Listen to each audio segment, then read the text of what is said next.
Olá, meus queridos telespectadores, estamos aqui dentro do assunto de apresentação pélvica. Melhor ainda, mecanismo e assistência a apresentação pélvica, é o parte de apresentação pélvica, beleza? Então, basicamente, o que a gente vai entender aqui? Como é que a gente tem que lidar com esse nosso menininho que simplesmente decidiu nascer sentado, beleza? Essa é a lógica, essa é a nossa brincadeira. Então, vamos lá. Definição muito simples, a gente já sabe, né? A nádega situada justamente no estreito superior, né? Deixa eu posicionar esse negócio aqui melhor, cadê? Mas fique numa posição melhor, vou ficar aqui, vou ficar pra cá, tá? Porque ele não tá querendo posicionar diferente. Enfim, aí essa é a lógica, né? Inicialmente a gente tem essa brincadeira aí, né? Então as nádegas situadas no estreito superior. O que é importante a gente conhecer? Primeiro a gente tem que conhecer justamente que a nossa queridíssima incidência, senhores, ela é muito baixa, só 3%. No entanto, ela vai para 25% quando a gente tem o quê? Tem o pré-termo, certo?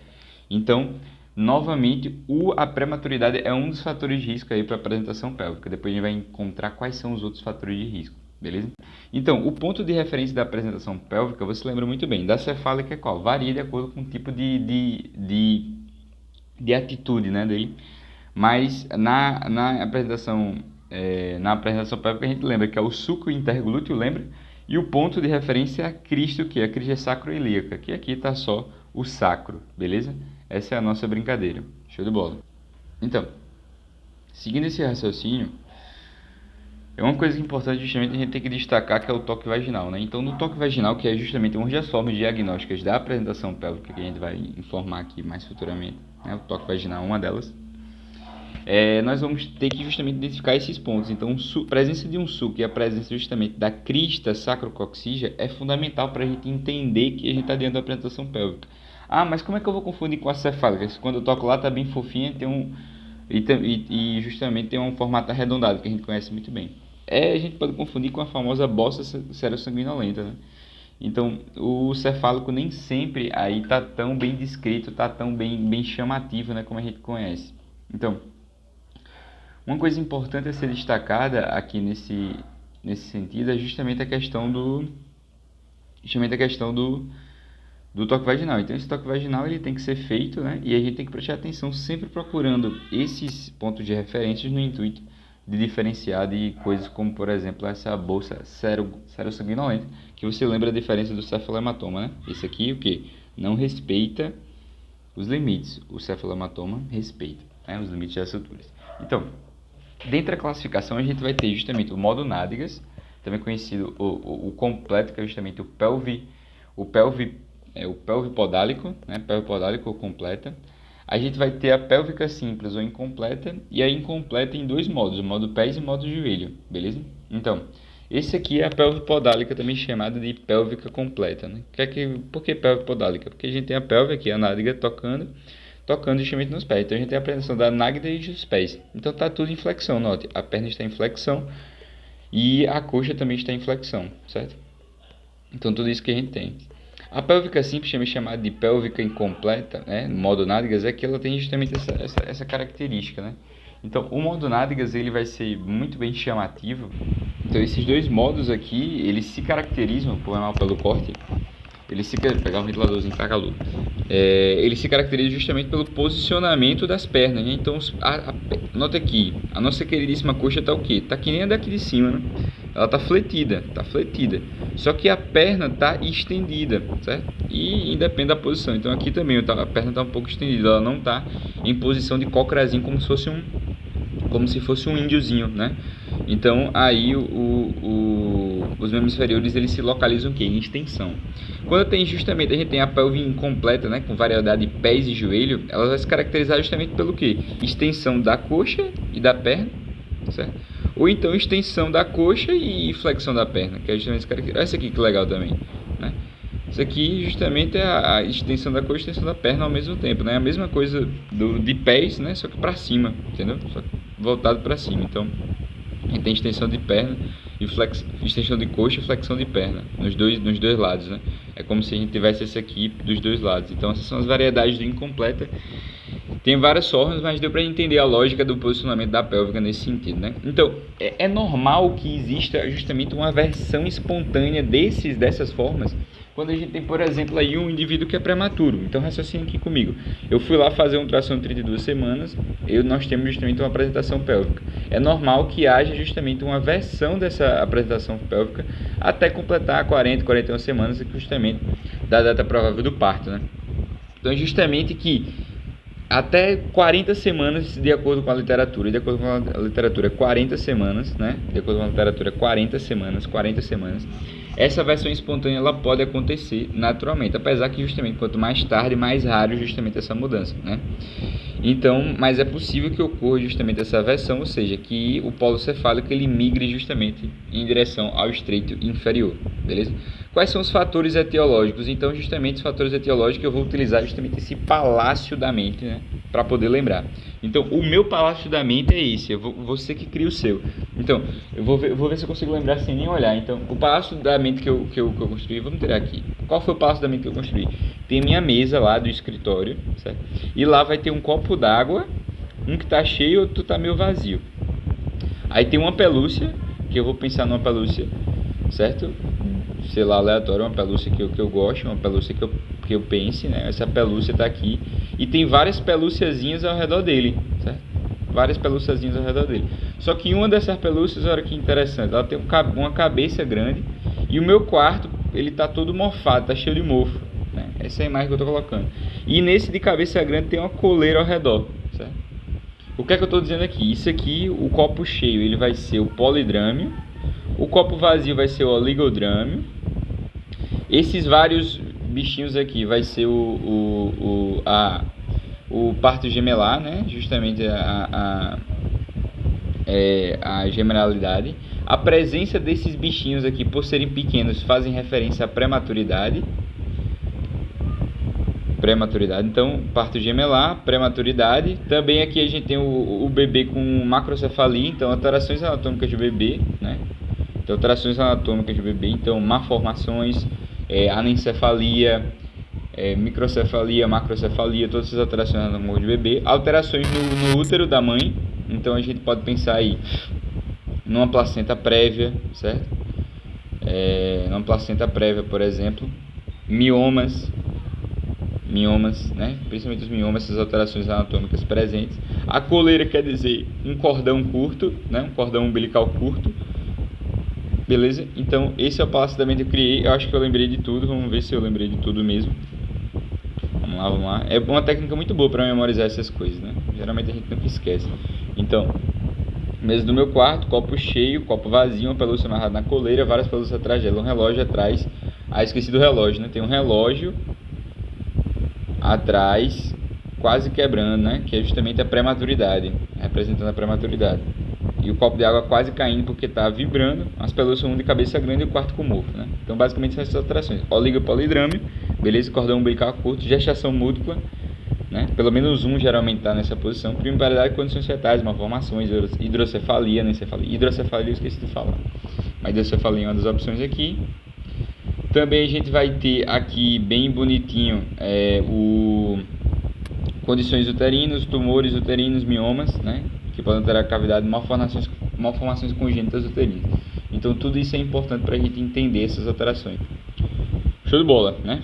Malformações congênitas uterinas. Então, o útero mal formado, mioma, né? Tumores uterinos, tal. Então, essas são as alterações que a gente pode ter como prejuízo aí, como fonte de fatores etiológicos. Então a gente pensa, né? Por que o oligodrâmio e o polidramo são os dois, né? Então vamos imaginar que eu tenho pouco espaço para virar. Então o bebê está lá naquela posição, sentado, mas ele não consegue virar. Então por isso que tem mais chance de aparecer. O oligodrâmio porque ele tem muita chance de virar, tem muito espaço, né? Prematuridade, ele é muito pequeno, então nasceu, pode estar numa posição diferente do esperado. Cordão umbilical curto também tem pouca opção de virar. Gestação múltipla, pelo menos um vai estar. Primiparidade, esqueci de falar da primiparidade. Então, primeiro, né? Na verdade, esqueci de colocar um do palácio para poder lembrar. Enfim, condições fetais, malformações de hidrocefalia, anencefalia, condições uterinas também, né? Como a gente já viu, os tumores e as malformações congênitas. Show de bola. Então, diagnóstico, né? Então, pense como é que você pode diagnosticar essa posição, né? Então, você pode ir pelo toque vaginal, como a gente já viu. Ultrassom, você pensa muito bem que pode ser isso, né? Pode ser também por meio deixa eu ver, da manobra de Leopold, né? A gente vai falar das manobras de Leopold aqui bem bonitinho, certo? Então essas são as alterações que a gente tem inicialmente, né? Deixa eu ver eu acho que eu esqueci de alguma coisa. Então diagnóstico, sim, uma característica sintomática, né? Os sintomas que ele pode sentir é justamente o desconforto subcostal, porque o polo cefálico está aqui, e chutes na região pélvica, né? Esses chutes na região pélvica eles representam justamente aí principalmente aí essa dor derivada do chutezinho, né? O chutezinho do bebê, o bebê está chutando a mãe aqui no buchinho de baixo. Então aí é onde que a gente encontra justamente esse diagnóstico. Então aqui a gente suspeita, e na manobra de Leopold a gente suspeita mais ainda. No ultrassom a gente confirma, no toque vaginal intraparto a gente também, né? Lembrar do diagnóstico diferencial com a apresentação de fáscia demasiada. Então tanto a fáscia demasiada, né? Quanto o nosso queridíssimo bumbumzinho, quanto o nosso queridíssimo bolsa sanguinolenta podem ser justamente aí uma fonte de enganação aí para o nosso queridíssimo testador, né? Então a ecografia obviamente vão ser essas fontes. Então pense aí no diagnóstico, né? Quais são os diagnósticos possíveis? Sintomas, desconforto subcostal e percepção de chute no abdômen inferior, a manobra de Leopold, que é exame físico, e outro exame físico é o toque vaginal no momento do parto, né? No momento se possível. E para finalizar, aí as manobras de Leopold lindíssimas realizadas, né, com o exame físico e também a ecografia, né? Então vamos falar das manobras de Leopold, né? Então, vou falar da manobra de Leopold aqui só pela imagem, né? Na verdade, eu vou tentar falar olhando primeiramente para você, depois eu tento falar de outra forma. Depois eu tento falar mostrando, né? E vendo se eu falei tudo. Então, manobra de Leopold, vamos lá. Então, o primeiro passo justamente é a gente sentir o polo cefálico, né? Então, polo cefálico localizado lá em cima. Aí você diz, sentir o polo cefálico? Porque a gente está falando da apresentação prévia. Então, na verdade, o objetivo é pélvica, né? Mas, na verdade, nosso objetivo, com a manobra de Leopold, é justamente sentir o quê? A parte superior do útero, né? Então, é sentir justamente a parede superior do útero, né? O polo cefálico do útero, não sei se pode falar assim. Mas, enfim, a gente está falando da parte superior do útero. Então, o que é que eu vou fazer? Vou posicionar minhas mãos em garra, com o objetivo justamente de sentir, através das faces cubitais, o polo cefálico, né? Ou polo pélvico, na parte superior do útero. Na verdade, o que é que eu estou buscando? Estou buscando justamente entender qual polo está posicionado superiormente no útero da mulher, beleza? Então, a lógica é essa. Então, por meio do posicionamento da nossa queridíssima mão, eu tento sentir justamente aquela estrutura. E eu diferencio o polo cefálico de um polo pélvico, né? Dependendo aí das diferentes apresentações, certo? Então vamos imaginar que eu tenho uma apresentação pélvica. Logo, o que é que eu vou sentir na parte de cima? O polo cefálico. O que é que eu vou sentir? Uma estrutura rígida ou mole? Rígida. Regular ou irregular? Regular. Arredondada ou bugada, né? Ou arredondada perfeita ou arredondada esferoide? Arredondada perfeita. Então essa é a lógica do polo cefálico, né? Um polo rígido, regular e dessa forma, né? Então, esse é o objetivo justamente inicial. E eu não tenho que usar justamente as polpas digitais, eu tenho que utilizar a palma da mão, certo? A região palmar. Então, a lógica é essa. Uma coisa importante a gente entender também, deixa eu ver se eu falei tudo da primeira manobra corretamente. Então, identificar o polo fetal que está no fundo uterino, né? Então, esse é o termo anatômico que eu estou esquecendo. A parte superior do útero, não. Fundo uterino, beleza?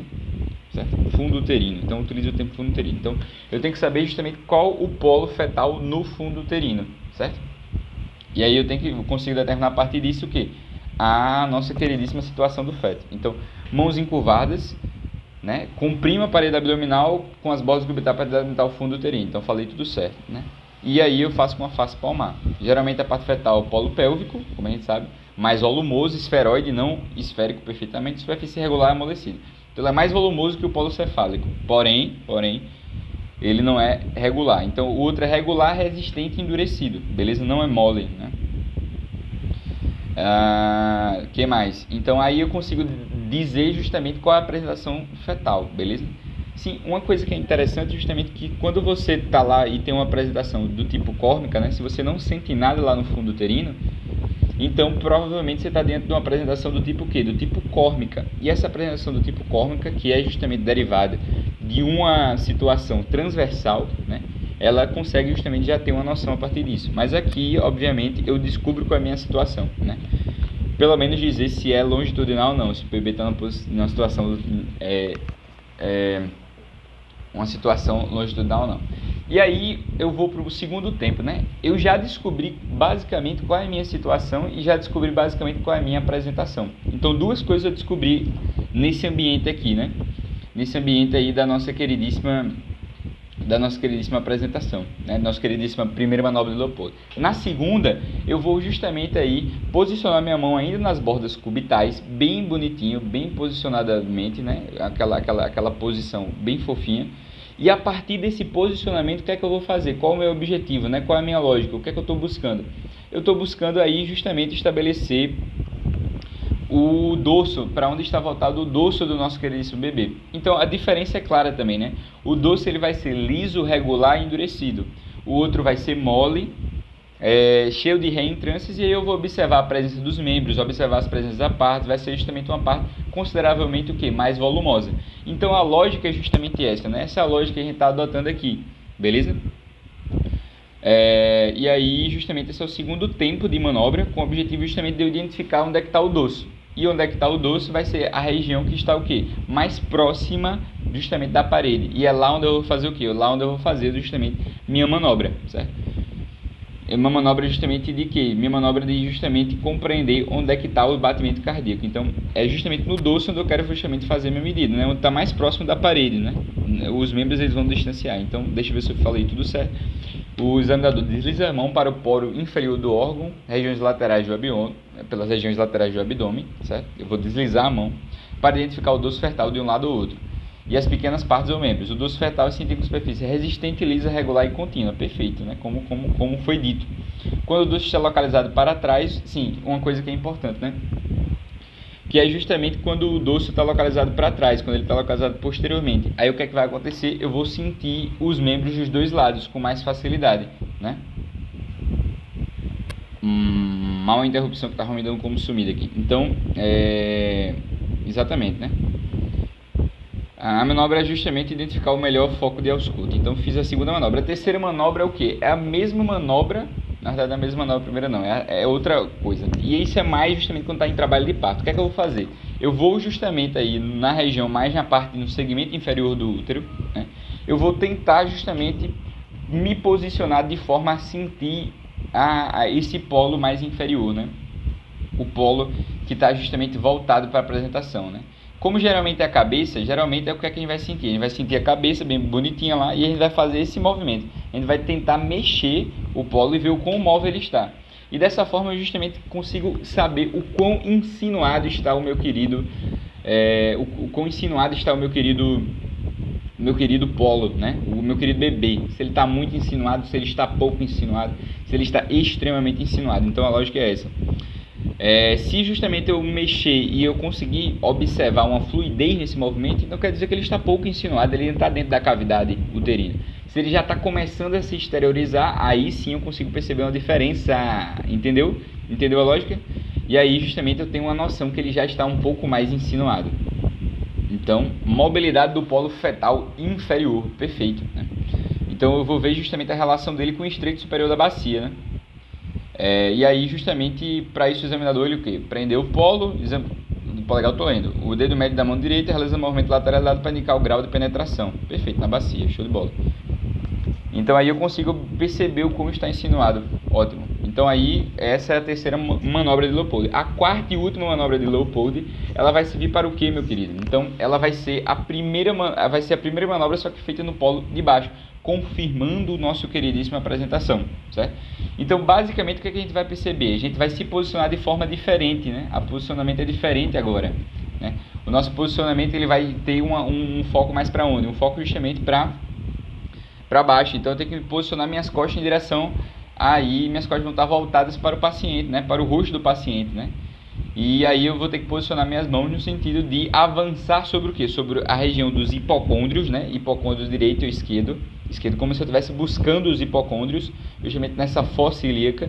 Vou penetrar esses hipocôndrios e dessa forma tentar aí perceber a textura do polo fetal inferior, né? E aí é nessa maneira que eu justamente confirmo meu posicionamento anterior, né? Então, só para determinar a insinuação fetal, é a única manobra realizada das costas do examinador para sempre. Nesse tempo, o examinador precisa posicionar suas mãos sobre as suas ilíacas, aprofundando a pele como se estivesse cavando, em direção ao hipogastro, né? Em direção ao hipogastro. Então não é o hipocôndrio, né? Ele está no hipocôndrio em direção ao hipogastro, ou seja, em direção aí a região mais inferior, mais central, acima do pubis, né? Você lembra da anatomia, o que é o hipogastro, né, meu jovem? Então a lógica é essa. E aí, justamente, a ecografia confirma, né? Assim como no primeiro tempo, ao achar o polo inferior, é necessário determinar através das características qual a parte fetal localizada. O polo cefálico é menor, blá blá blá blá. Então, justamente, eu não senti muito que o objetivo era determinar a insinuação fetal, né? Não senti que esse era o objetivo, eu senti mais que esse era o objetivo da terceira. Mas aqui está dizendo que a quarta, o objetivo também é determinar a insinuação fetal. Então vamos acreditar nisso, né? Então, por fim, o que a gente tem que falar? Ultrassonografia. Então, para que serve minha ultrassom? Ela vai servir para confirmar o diagnóstico, né? Vai ver justamente se existe qual o tipo de apresentação com mais certeza. Pode ver justamente estimar o tamanho do bebê, né? O peso do bebê. E, por fim, para finalizar, ele vai servir justamente para ver algumas anomalias. Então, anencefalia dá para ver, hidrocefalia dá para fazer, macrocefalia dá para ver, né? Algumas malformações, tudo isso dá para ver. Dá para ver alteração no líquido amniótico, então polidrama, oligodrama, dá para ver alteração na placenta, a placenta prévia, certo? Que é justamente essas hemorragias aí placentárias, tudo isso dá para ser visto através da ultrassonografia, beleza? Então isto é consideravelmente importante, beleza? Deu para entender? Show de bola. Então, confirmar diagnóstico, estimar peso fetal, anomalias fetais, placentárias, líquido amniótico, certo? Então, aqui por exemplo, a anencefalia. Uma ecografia de 32 semanas, ela pode dar uma posição que justamente depois ela vai ser alterada, né? Então a lógica é justamente essa. Então, aí vamos ver as possibilidades de manejo. Então já vou adiantar. Temos 3 possibilidades de manejo em grande parte. A primeira, que você pensa logo, que é o mais fácil, é o quê? Cesárea. Acabou cesárea, apresentação pélvica, um parto um pouco mais complicado, vou logo direto de cesárea. Mas aí, justamente, a recomendação é diferente. Nós temos justamente 2 outras possibilidades. O parto normal, parto via vaginal, transvaginal, transpélvico, transpelvino, que eu já vi essa nomenclatura também. Ele vai justamente aí ser uma das fontes de determinação do nosso queridíssimo, uma das possibilidades de escolha, principalmente se a mulher quiser, né? Então, aí é o que a gente tem de importante a ser destacado. Outra coisa que é importante também é a questão da versão cefálica externa, né? Então, basicamente, o que é a versão cefálica externa? É você pegar o nosso queridíssimo feto e fazer assim, ó, vertê-lo justamente forçadamente de forma externa. Vamos dar as características desse processo, né? O que é que esse processo ele tem que ter de importante? O primeiro processo a ser destacado vai ser justamente que eu tenho que estar num bloco cirúrgico, né? Eu tenho que estar num bloco cirúrgico, eu tenho que estar numa sala cirúrgica importantemente localizada, com o objetivo justamente de ver aí os nossos queridíssimos contraindicações, né? Contraindicações não, nossa queridíssima possibilidade de ter o quê? De ter estimulado aí um parto. Tanto a mulher pode entrar em trabalho de parto, essa é uma possibilidade, quanto outra possibilidade também é qual, meu querido? Outra possibilidade também é você ter o quê? Você ter um lindíssimo e fofíssimo placenta prévia, justamente descolamento de placenta, na verdade, né? Um descolamento de placenta. E esse descolamento de placenta ela é extremamente importante de ser considerado, porque aí a gente tem um risco enorme, né? De complicações na hora do parto, né? Tanto a morte fetal quanto o sofrimento fetal, quanto também a morte materna. Então tudo isso pode acontecer justamente porque a gente está tendo um trabalho de parto ou um rompimento de placenta, um descolamento de placenta diante justamente de um movimento que você está fazendo. Então qual movimento é esse que você está fazendo, né? Então esse movimento ele se caracteriza justamente por um processo aí de apoio na região cefálica, enquanto justamente a outra mão vai fazer uma pressão no polo inferior, com o objetivo justamente de rotar esse bebê externamente, né? Então basicamente essa é a versão cefálica externa. Então uma das mãos leva o polo pélvico que se encontra na escavação pélvica, né? E a outra mão segura o polo cefálico, fazendo girar de forma que o polo cefálico ocupa essa escavação pélvica. Então basicamente é colocar um lado no outro. Esse é o raciocínio, bem simples. Outra coisa que pode acontecer justamente é quando a manobra deve ser feita. Ela deve ser feita por um profissional treinado, né? Então a equipe tem que estar bem treinada, tem que ter todo o equipo cirúrgico, então tem que ser uma equipe experiente, né? Existe justamente constante de romper a placenta, ocasionando o óbito da mãe e do bebê. Por isso que deve ser algo feito de forma cuidadosa. Existe uma versão, sim, uma coisa que é justamente durante o trabalho de parto, né? Durante o trabalho de parto tem como fazer a versão interna, né? Em que justamente o obstetra ele coloca justamente a mão, tem que estar obviamente em bolsa rota, coloca a mão dentro do abdômen e justamente força essa versão. Então bem interessante, né? Existe essa possibilidade. E aí a gente já falou, né, a cesárea planejada e o parto transpelvino. Aqui a gente vai ter algumas contraindicações. Essas contraindicações elas são diretamente relacionadas a essa versão. Então, basicamente, o que é que a gente tem que ter de lógica aí para você pensar aí nas possibilidades de o que é que você... Não entendi porque eu levantei, mas eu simplesmente levantei, deu vontade de levantar. Então, uma coisa muito importante aí de se ter é que você tem que raciocinar o que é que essa grávida aqui não pode ter. Então, pode ter um amiguinho aqui junto? Pode ser uma gravidez gemelar? Não pode, claro que não pode. Porque justamente é como é que eu vou fazer a versão de 2.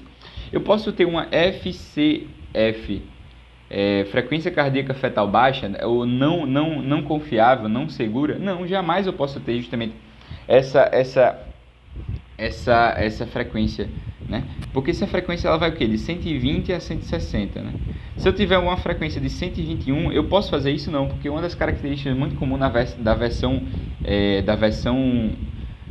cefálica externa é justamente uma bradicardia relacionada a esse período. Então eu posso acabar gerando uma frequência cefálica, uma frequência cardíaca fetal não confiável, e isso acabar gerando o quê? Isso acabar sendo piorado durante esse ambiente, durante a operação, né?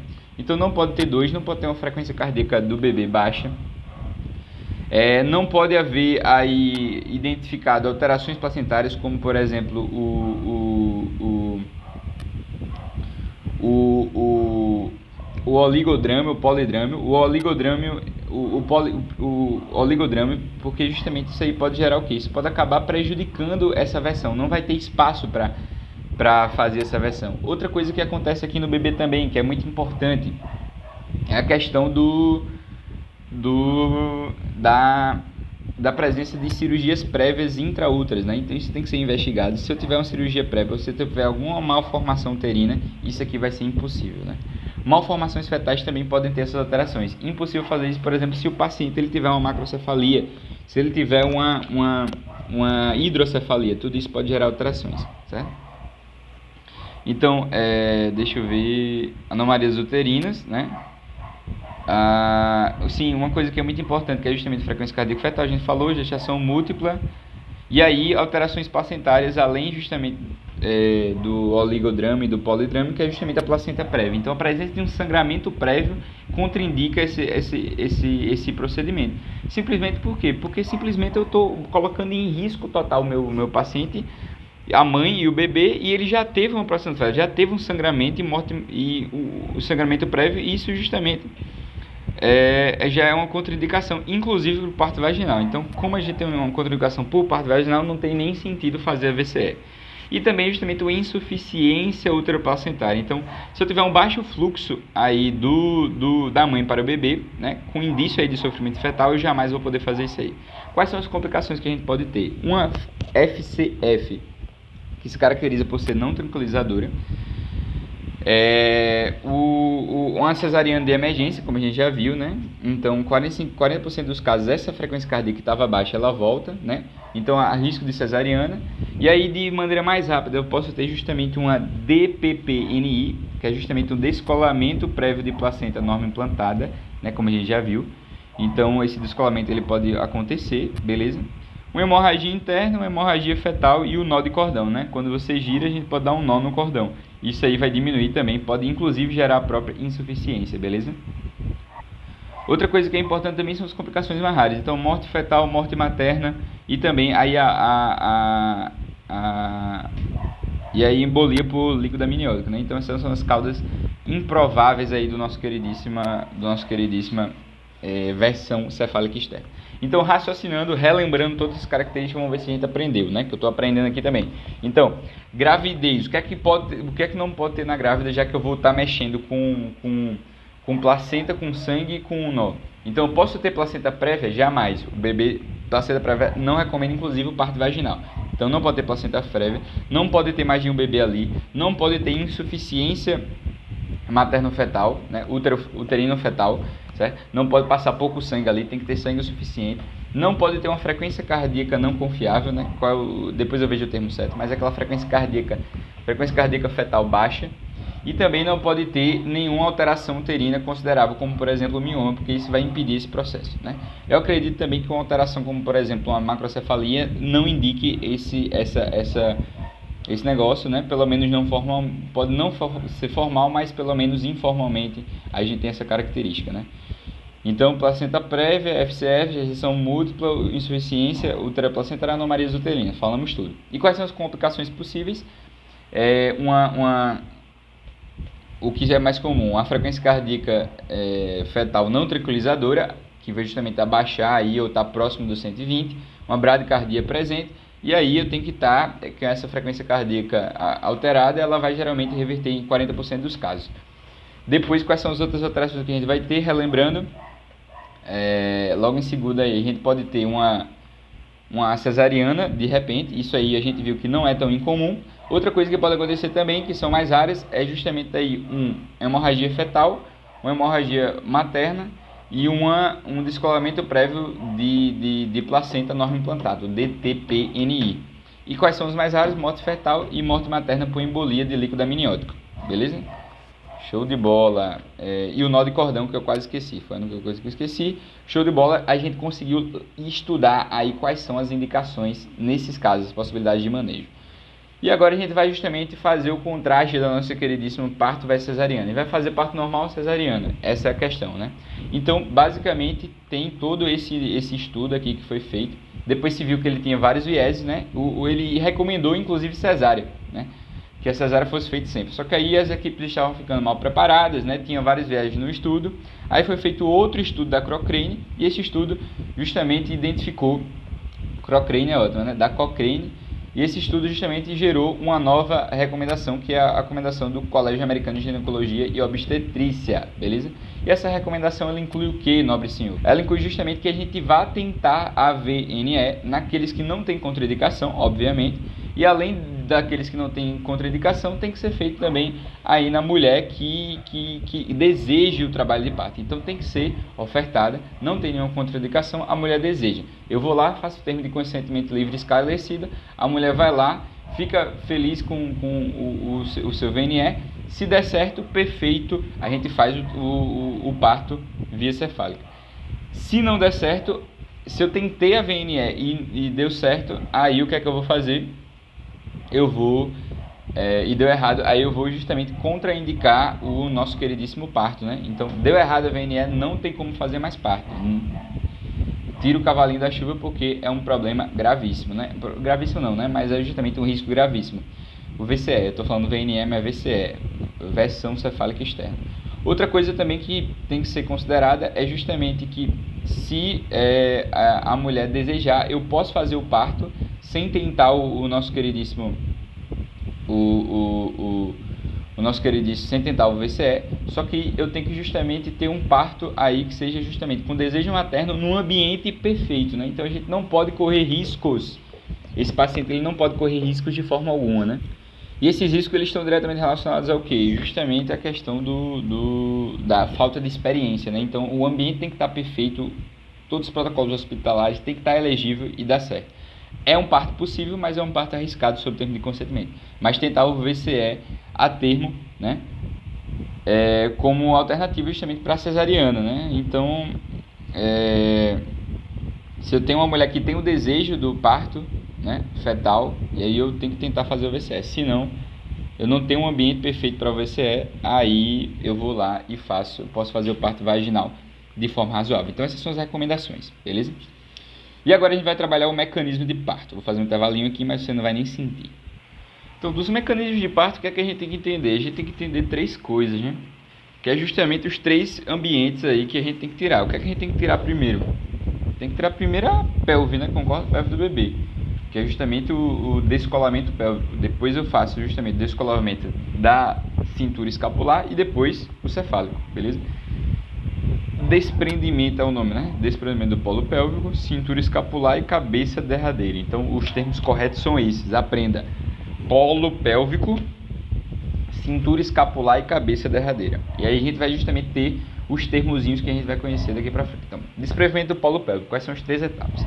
Então, basicamente, tem esse diâmetro, né? Você sabe onde fica o trocânter maior, né? Sabe onde fica o trocânter maior? Trocânter maior do fêmur. Sabe onde fica o trocânter maior do fêmur? Sabe?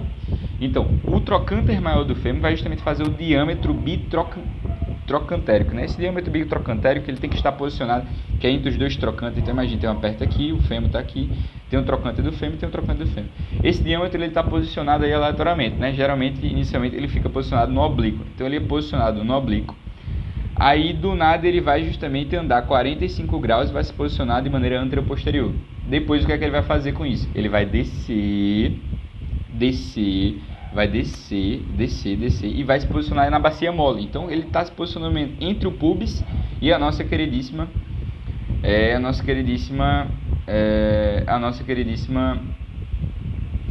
sacro, né? Então, imagina o sacro aqui e tem um pubis. Depois que ele desce, justamente, aí ele faz a última etapa, né? Que é justamente o desprendimento pélvico, né?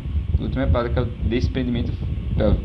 Então, aí a gente tem duas etapas, na verdade. O que é que vai sair primeiro? É o quadril anterior e depois sai o quadril posterior, certo? E aí é necessário justamente retirar as duas pernas de cada região aí presente. E esse desprendimento das pernas, ele vai ser extremamente importante depois, porque o paciente ele vai se posicionar o quê? A última posição do polo pélvico vai ser justamente uma posição em que ele vai ficar aí com o dorso voltado anteriormente. E aí você vai poder justamente a partir dessa forma se posicionar, pegando justamente com os dedos na região das espialicas posteriores e aqui o polegar na região do sacro, beleza? Então é muito importante a gente entender isso dessa forma. Então vamos lá. Então o que aconteceu? Insinuou, né? É importante esse termo, né? Insinuação, desprendimento do polo pélvico. Primeiro é a insinuação. Insinuação do quê? Do BTR, que é justamente o diâmetro bitrocantérico no oblíquo. Depois você tem a descida e rotação 45 graus, aí em direção justamente ao diâmetro anteroposterior. E por fim o desprendimento pélvico, né? Então a gente sai com o quadril anterior, certo? E depois, sim, uma coisa muito importante que acontece nessa parte aqui, né? Estou me complicando, vamos lá. O que acontece é a retropulsão do cóccix, né? Como é a primeira parte a passar, então a gente tem a retropulsão do cóccix. Lembra justamente daquele conjugata exitus, né? Que vai da ponta do cóccix até a região da síntese pública, pronto. Isso aqui tem 9,5 centímetros, de repente vai para 12,5, porque o cóccix, a ponta do cóccix, ele vai lá para trás, certo? Então é isso justamente que é importante, a retropulsão do cóccix, 12,5 centímetros, e aí justamente vai acontecer no desprendimento pélvico, né? Quando a gente sai aí com o quadril anterior, depois com o quadril posterior, o que é que vai acontecer? Uma rotação externa e o nosso queridíssimo bebê vai se posicionar com o dorso em direção ao pubis, né? Nunca deixe as costas para baixo. Então essa é a brincadeira, né? Então quando a gente tiver uma apresentação do tipo incompleta, para justamente a gente conseguir fazer essa perninha que tá diferente aí, então tem que posicionar o nosso queridíssimo se o membro posterior a descer for posterior, a gente tem que justamente rotacionar o bebê 130 graus e não 45. Então essa é uma alteração importante, né? Então imagine, eu tenho aquele formato incompleto em que eu tenho um pezinho aqui e o outro está normal, e imagine que esse pé é o posterior, então ele está saindo dessa forma e esse pezinho aqui saiu primeiro. Então para que esse pé ele consiga sair de forma que não aconteça nenhum trauma, eu não posso rotar o paciente apenas 45 graus, ele tem que rotar 135, mas sem deixar as costas ir para baixo, certo? As pernas elas devem sair quando o quadril sair, então só dá para tirar a perna quando o quadril sair, e se ela não conseguir sair, eu vou fazer a manobra para forçar. E esse desprendimento ele é importante, né? Esse desprendimento ele deve ser feito com o objetivo justamente aí de fazer. O que é que eu vou fazer? Vou colocar a mão justamente, os dedos indicadores, internamente, paralelamente ao fêmur, né? Paralelamente ao fêmur, e vou justamente fazer um movimento de lateralização. Nesse momento, quando está saindo, tem que ter duas manobras na cabeça. A episiotomia e a manobra de Hickney, né? A manobra de Hickney nada mais é do que eu proteger a nossa queridíssima pelve com um pano, com o objetivo justamente de evitar lacerações e qualquer tipo de lesão perineal. Então eu vou proteger justamente a vulva ou o pênis do nosso queridíssimo neonato, recém-nascido, que está para nascer no caso, né? Não terminou ainda o processo. E outra coisa que está acontecendo é justamente a episiotomia. Se eu não estou conseguindo justamente liberar e com a autorização da nossa queridíssima gestante, eu tenho justamente que fazer a episiotomia. Não é feito mais de rotina, antigamente era feito de rotina, mas é uma mutilação que você está fazendo. Então tem que ter autorização e tem que se tentar outras manobras justamente com o objetivo de tentar forçar ou esperar um pouco mais de tempo. né? Então, tentar fazer a episiotomia em último caso, porque não é algo obrigatório e na maioria dos partos não é essencial. Então, muito importante, nada de violência obstétrica, tá, senhores? Então, aqui está a demonstração, né? Então, justamente tem a insinuação, né, do nosso queridíssimo polo pélvico. E aí, justamente, ele vai estar no oblíquo, primeiramente, depois ele vai ficar antero-posterior. Depois que ele está antero-posterior, ele começa a se insinuar, ele rota 45 graus e desce. Depois que ele desce para essa região aqui, entre o pubis e o saco, ele vai justamente, a parte anterior vai começar a aparecer, depois a parte posterior sai. Lembrando justamente que depois ele vai ficar justamente com a bundinha aqui e com a bunda voltada para o pubis, beleza? Essa é a característica aí que ele vai ficar no final, certo?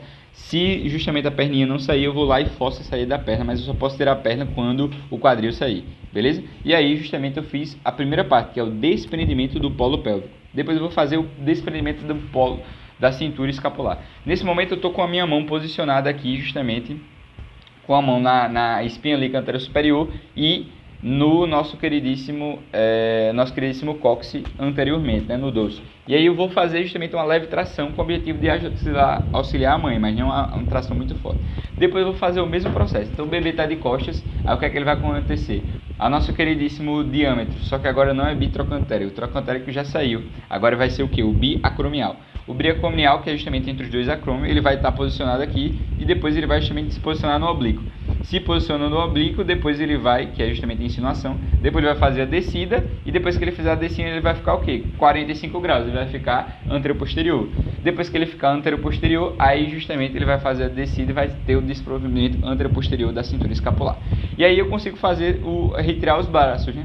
Se eu não conseguir retirar os braços, eu vou fazer a manobra de Lipster, eu esqueci o nome. Enfim, mas enfim, se eu não tiver conseguindo tirar a cintura escapular, isso é do braço, né? A cintura escapular é a manobra de Bratt. A manobra de Bratt, ela é uma manobra extremamente importante nesse ambiente, que eu não estou conseguindo citar a cintura escapular. O que é que eu vou fazer? Vou posicionar a minha mão daquele jeitinho que eu estava planejando e eu vou fazer justamente processos do que? De anteriorização. Vou posicionar justamente o dorso do nosso queridíssimo bebê várias vezes em direção aí a síntese pública materna. O objetivo justamente é utilizar isso para descolar principalmente a região das escápulas. Então basicamente é isso que eu tenho que fazer, né? Lembrar de antes disso fazer a alça de cordão. Então esse é um processo da manobra de Bratt que não pode ser esquecido. A manobra de Bratt é fazer a alça de cordão, ou seja, puxar um pouquinho o cordão para fazer uma alça de forma que eu proteja e evite justamente lacerações nesse cordão. E depois que eu fizer isso de maneira extremamente inteligente, o que é que eu vou fazer? Eu vou lá e vou me posicionar de uma forma, vou justamente fazer essa manobra de Bratt, empurrando aí o nosso queridíssimo dorso em direção à síntese pública. Obviamente tem que fazer com cuidado, certo? Mas isso vai me ajudar a fazer esse processo. Então olha que interessante, é isso aqui que eu estou fazendo, ó. Isso aqui que vai me ajudar, ó. Pego aqui embaixo, na bundinha, né, nas nádegas, né, mão das nádegas, não é no dorso, mão nas nádegas, e empurro em direção, várias vezes em direção ao nosso queridíssima síntese pública, certo? Então, mão aqui, os dedos vão estar justamente na coxa anterior e a outra mão posicionada na adaga lateralmente ao sulco interglúteo. E aí, obviamente, o que é que eu vou fazer? Vou ficar empurrando esse paciente aí. Isso parece extremamente traumático, mas não é. Show de bola? E aí, justamente, desprendimento da cabeça derradeira é a única coisa que está faltando. Depois que ela se posicionar lá, que eu consegui tirar as escápulas, consegui tirar o braço, o que é que eu vou fazer? Vai ter justamente aí o posicionamento do diâmetro suboccipital sobre o subpúbis, e aí vai ter justamente a saída em J. Sai dessa forma, depois sai assim, certo? Então a saída em J de maneira inteligente, depois sai justamente essas circunferências de maneira sucessiva, certo? Então a cabeça é o mais fácil de sair, porque ele já está posicionado anteroposteriormente, e aí é só seguir de maneira lindíssima, certo? Deixa eu conectar, porque senão o PC vai... Eu tentei raciocinar para saber quais são essas circunferências, mas eu não sei quais são, não descobri até agora. Então vou torcer aí para eu tentar lembrar algum dia da minha vida, mas no momento não vai ser este. E aí tem a manobra de Mauriciel, então a gente viu a manobra de Bratt, manobra de Mauriciel, que é justamente a manobra de derradeira de cabeça. Então basicamente o que é que eu vou fazer, né? Essa manobra ela se caracteriza justamente quando a cabeça não está saindo. Eu vou pedir para o nosso queridíssimo auxiliar empurrar a região que está suprapúbica, né? E você vai fazer o quê? Você vai deixar a sua mão esquerda, não dominante, inferiormente, ou a dominante inferiormente, aí eu vou penetrar na vagina e vou justamente me posicionar aqui na região maxilar. E aí eu vou fazer justamente uma tração anterior com o objetivo justamente de fazer a cabeça dar uma fletida. E aí depois a minha mão esquerda vai estar posicionada justamente na região ventral do neonato, e a partir dessa flexão eu consigo fazer a manobra para retirar a nossa queridíssima cabeça, né? Então, novamente, se a cabeça não vier como esperado, lança a mão dessa manobra. O obstetra coloca o corpo do bebê sobre a mão esquerda, né? E o indicador em médio dentro da boca. Atualmente não se faz nada, que é melhor fazer a manobra por fora e evitar lesão no maxila, exatamente. A mão direita faz uma leve pressão de encontro com o está dentro da boca, e encontra flexão da cabeça, e assim que ela sai. Faz o movimento para cima, jogando o dorso do bebê de encontro com a sífice púbica materna. O auxiliar faz uma pressão, certo? Então, o dorso do bebê, assim, o movimento ela é para cima, é importante fazer isso, né? Então, enquanto a cabeça está colocando no cabeça, o movimento de tração ela é para cima, beleza? E aí eu vou ter que fazer, obviamente, fisiologicamente, esse movimento em J. A cabeça tem que descer para depois subir, certo? Certo? O J é aqui, ó. O J é para cá. Se tivesse do outro lado, ele seria um J diferente, né? Então, deu para entender a lógica aqui, né? O posicionamento do dedo do embaixo do nariz. Então, o protocolo normal, ele vai se caracterizar o quê? Ele tem que ser uma assistência de experimento palpébico sem nenhuma manobra. A única manobra que é autorizada é a manobra de Bra, certo? É uma manobra que é um procedimento padrão. Eu vou fazer sempre o desprendimento dos membros inferiores, né? A alça de cordão ela é muito importante com o objetivo de proteger, e a alça de cordão antes da manobra de Bra, certo? Isso é importante para evitar justamente que haja compressão do cordão. A gente tem um desprendimento também dos membros, como a gente falou, colocar o fêmur, puxar as duas pernas para o lado, certo? Pode fazer uma leve tração, auxiliando as contrações maternas, com os polegares posicionados no sacro do bebê e os demais de segurança espinheica anterior superior, como eu já havia falado. Quais são as outras manobras especiais que a gente pode utilizar aí como auxílio? Então a gente já falou da manobra de Hitge, né? Manobra de Hitge, deixa eu ver aqui. Manobra de Bra, com alça de cordão, manobra de Hitgen, manobra de Bra com alça de cordão, manobra de Mauricial, certo? Então eu vou finalizar essa parte aqui sem minha bela foto, sem minha bela imagem, porque tá travando tudo. Então basicamente eu tenho o Mauricial, então lembrar de fazer esse movimento para cima, tá? E a flexão para baixo, certo? Jogando o dorso do bebê de encontro com a nossa queridíssima sínfise púbica, beleza? Essa é a manobra de Mauricial. E aí, protocolo tradicional, a gente já viu que são assistência normal, sem nenhuma manobra. Se tiver uma manobra, eu só vou fazer desprendimento da nossa queridíssima negocinho. E depois, alça de cordão com manobra de Bra. Quais são as manobras adicionais? Então, a gente tem uma manobra justamente para tirar ombro e braço, né? Então, a manobra de Loveset. Então, se você esquecer, se lembra do coração, do amor.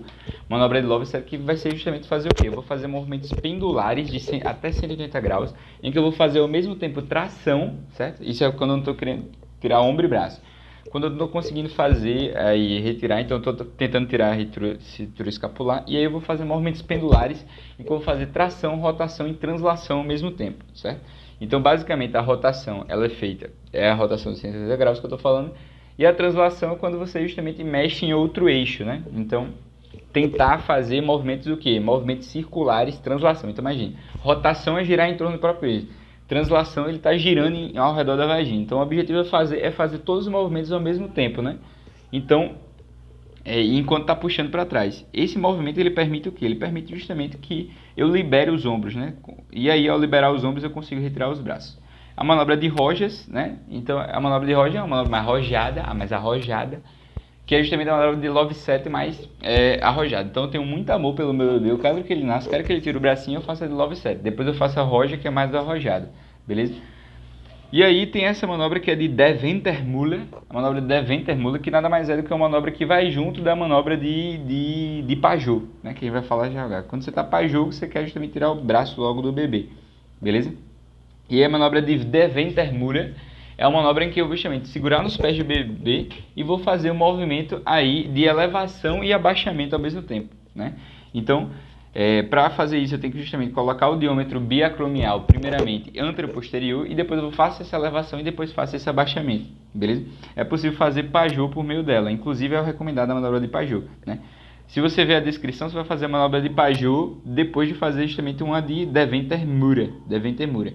Então, a manobra de Pajot nada mais é do que eu pegar o bebezinho pelos pés, levantar, e aí, como eu não tô, eu só vou conseguir fazer isso se eu fizer o quê? Se eu expor o nosso queridíssimo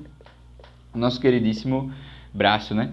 E aí, primeiro eu faço pelo anterior, certo? Pelo anterior, depois eu faço o posterior, tá? Uma recomendação, inclusive, é você rotar 180 graus, né? Fazer uma de... Você pode fazer todos ao mesmo tempo, na verdade. Você pega pelo pé, né? Coloca ele anterior, você faz uma rotação, você faz uma de Ventermura, colocando para baixo, faz o Paju, que é justamente liberar os braços fetais. Como é que eu vou liberar os braços fetais? Dessa forma. Eu vou posicionar meu polegar na axila, o meu indicador vai estar presente no húmero e o meu médio justamente na fossa cubital, né? Nessa prega aí do braço, né? Na prega do cotovelo. E aí que é a fossa cubital. E aí justamente eu vou fazer essa tração voltando o nosso queridíssimo braço anteriormente, ou então o antebraço, em direção justamente ao tórax do bebê, né, ventralmente, ou então justamente o braço posteriormente fazendo justamente esse movimento de flexão dele, certo? Então essa é a lógica do Paju, né? E depois que eu faço isso de um lado, eu tenho que fazer do outro. Eu posso fazer uma de Love Set, né? Voltando 180 graus. E aí eu retiro o outro braço depois justamente que eu só exponho o meu ombro. Depois que eu tiver exposto dois ombros e dois braços, tem que fazer a da cabeça derradeira, que vai ser a de Maurissal, de preferência. Mas se eu não conseguir fazer, aí eu tenho outra proposta, que é justamente a de utilizar o fórceps. O fórceps de Piper eu vou fazer o movimento em J, de descer para depois subir, certo? E aí, é nesse raciocínio que eu tenho que fazer para conseguir tirar o fórceps de Piper. E aí, justamente, quando eu tenho que fazer o movimento de cabeça derradeira. Não conseguindo fazer nada, tentei de tudo, tentei todas as manobras, tentei Maurissal, tentei o fórceps, aí eu posso fazer a manobra de Zavanelli. Zavanelli é uma manobra que ninguém quer fazer, que é colocar o bebê de volta sem conseguir. Se não conseguir, infelizmente, tenho que decepar a cabeça. A decapitação, muito triste esse final, né? Mas tem que ser feito, né? Por isso que eu vou falar rapidamente. Então, a manobra que eu quero fazer no máximo é a Zavanelli, que é devolver o meu paciente para a vagina para tentar fazer uma cesárea, certo? Então essa é a última opção, vamos torcer para sempre ser a última opção. Então obrigado, desculpa a velocidade, é que eu estou com fome. Um abraço.